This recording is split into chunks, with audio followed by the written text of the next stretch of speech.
भगवान के गोद में जाते ही बालक इतना खिलखिला करके हंसा कि संपूर्ण हस्तिनापुरवासी प्रसन्न हो। बालक का नाम विष्णुनाथ रखा और बालक का नाम परीक्षित रखा गया। परितः इच्छितः येन सह परीक्षितः, जिसकी रक्षा भगवान ने चारों तरफ से की। ऐसा परीक्षित का जन्म हुआ। महाराज परीक्षित बड़े हुए। पांडवों ने अश्वमेध यज्ञ किया और भगवान कुछ काल तक रह करके अश्वमेध यज्ञ कराए। भगवान पुनः जब द्वारका जाने लगे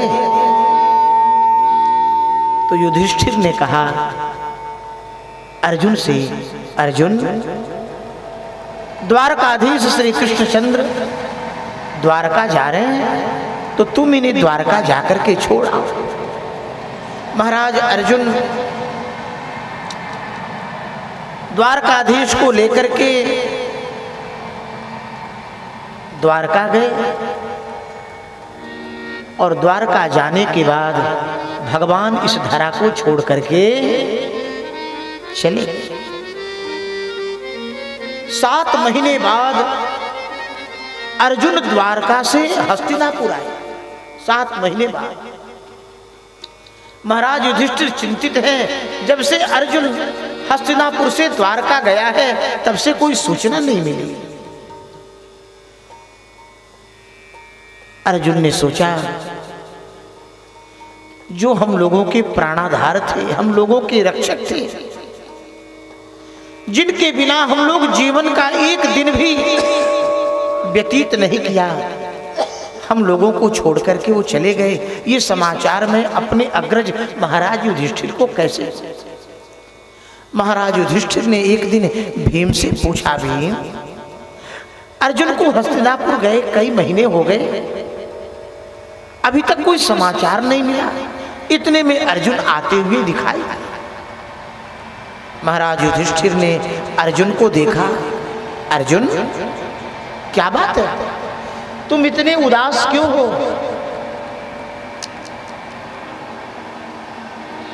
तुम इतने उदास क्यों? तुम्हारे शरीर का तेज क्षीण कैसे हो गया? अर्जुन ने महाराज युधिष्ठिर को देखते हुए कहा कि वंचितो हम महाराज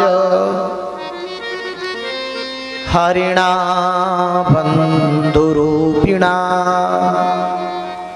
येन मे परिहृतं तेजो देव विस्मापनं महत्।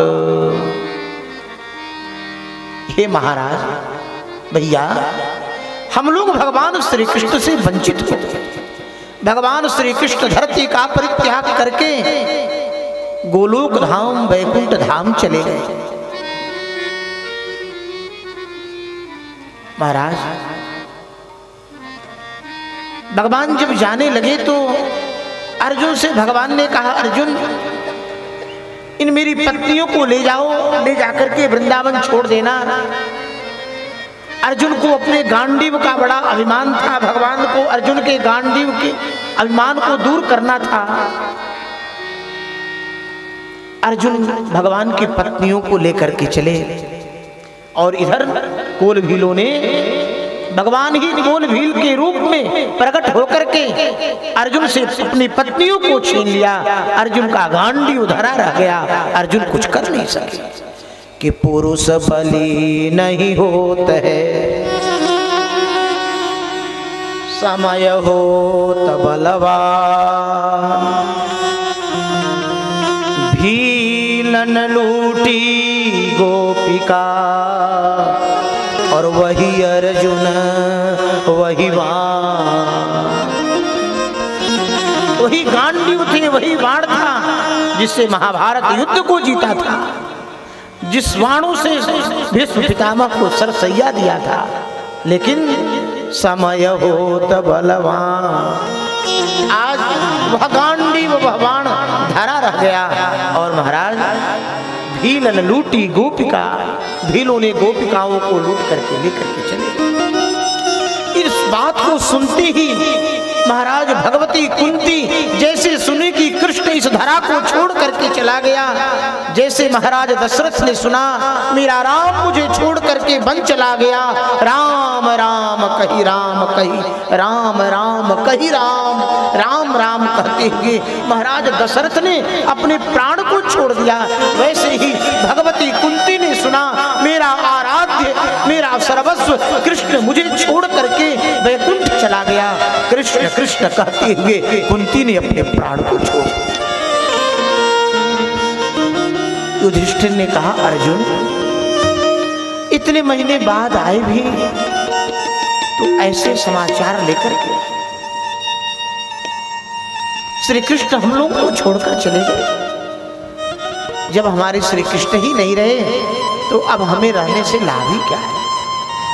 महाराज युधिष्ठिर ने परीक्षित को बुलाया और परीक्षित को सिंहासन पर बिठा करके परीक्षित का राज्याभिषेक कर दिया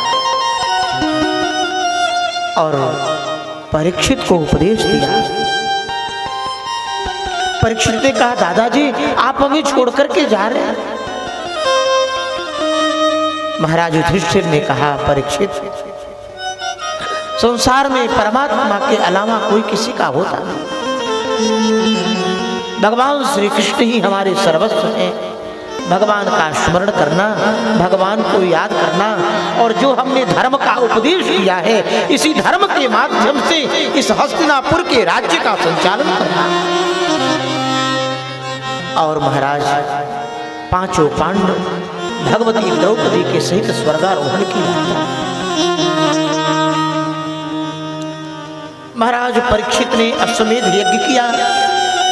अश्वमेध यज्ञ करने के पश्चात एक बार महाराज परीक्षित वेश बदल करके भ्रमण करते करते करते करते सुदूर जंगल में पहुंच गए और उस जंगल में एक ऋषि तप कर रहे थे जिनका नाम था महर्षि समीक। राजा को बहुत जोर से प्यास लगी थी।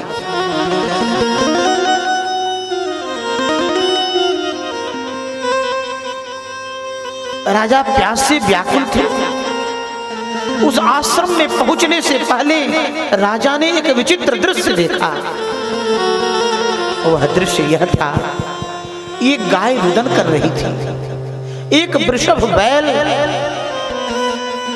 जिसके 3 पांव पहले से ही कटे थे वह एक पांव पर खड़ा था और उस एक पांव को भी काटने के लिए एक काला काला विकराल पुरुष नग्न तलवार को हाथ में लिए हुए उस एक पांव पर खड़े हुए बैल को भी वह रहने देना नहीं चाहता था, उस पांव को भी काटने के लिए उद्यत था।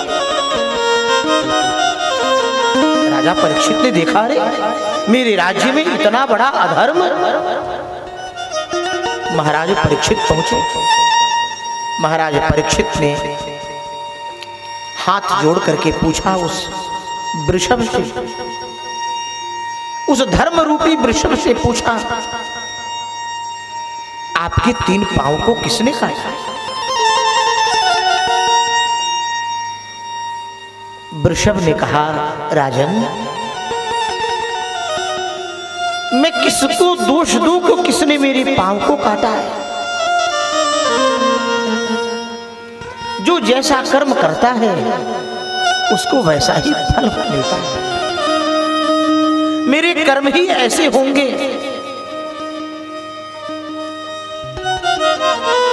मेरे कर्म ही ऐसे होंगे जिन कर्मों के कारण मेरे 3 पांव कटे। काहु न को सुख दुख कर दाता, निज कृत कर्म भोग सो भ्राता। अपने अपने कर्मों का ही तो फल भोगना, इसीलिए मैं किसमें दोष देखूं? यह मेरे कर्मों के ही फल है। राजा को लगा ये कोई वृषभ साधारण जीव इस तरह का उत्तर नहीं दे सकता। हाथ जोड़ करके कहा आप कौन हैं? कहीं आप साक्षात धर्म तो नहीं है? वृषभ ने कहा यह मरण धर्मा जीव कौन क्या है? राजा ने कहा आप साक्षात धर्म ही है, मुझे ऐसा लगता है, इसलिए कि धर्म ही इस प्रकार से उत्तर दे सकता है कि धर्मं ब्रवीषि धर्मज्ञ धर्मोऽसि वृषरूपधृक्। आप साक्षात धर्म ही इस वृषभ के रूप में